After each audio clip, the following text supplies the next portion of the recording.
എല്ലാവരും ഓണം വീട്ടിലെത്തിക്കാനുള്ള ധൃതിയായിരിക്കും അല്ലേ? ഞങ്ങൾക്ക് പ്രാവശ്യം ഓണമൊന്നുമില്ല. ഓണം ഇല്ലാണ്ടല്ല, കുറെ ഏട്ടന് പണിയില്ല, പൈസയില്ല, അങ്ങനെ കുറച്ച് കടങ്ങളായിട്ട് ഇങ്ങനെ പോയോണ്ടിരിക്കുകയാണ്. ഇവിടെ ഒരു അമ്മൂമ്മ ഉണ്ടായിരുന്നു, അവളെ കാലൊടിഞ്ഞ് ആശുപത്രിയിലാണ്. അതിന്റെ ചികിത്സയ്ക്കായിട്ട് പൈസ ഉള്ള കയ്യിലുള്ളതൊക്കെ ചെലവാകും ചെയ്തു. ഇപ്രാവശ്യം അതുകൊണ്ട് ഞങ്ങൾക്ക് ഓണമില്ല. കാണാൻ വിറ്റു ഓണമാണെന്ന് പറയും, വിൽക്കാനാണെങ്കിൽ ഓണം പോലും ഇല്ല. വിഷമമൊന്നുമില്ല, എല്ലായ്പ്പോഴും എല്ലാവരും അവസ്ഥ ഒരുപോലെ ആയിരിക്കില്ലല്ലോ, മാറി മാറിയൊക്കെ വരും.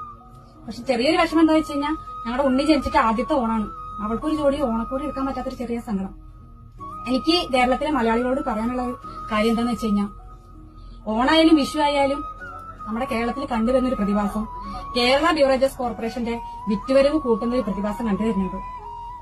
അതിന് ധൃതി കൂട്ടുന്ന പുരുഷന്മാരോടും അനാവശ്യ ആഡംബര ചെലവുകൾക്കായിട്ട് വട്ടം കൂട്ടുന്ന സ്ത്രീകളോടും കൂടിയിട്ടാണ്.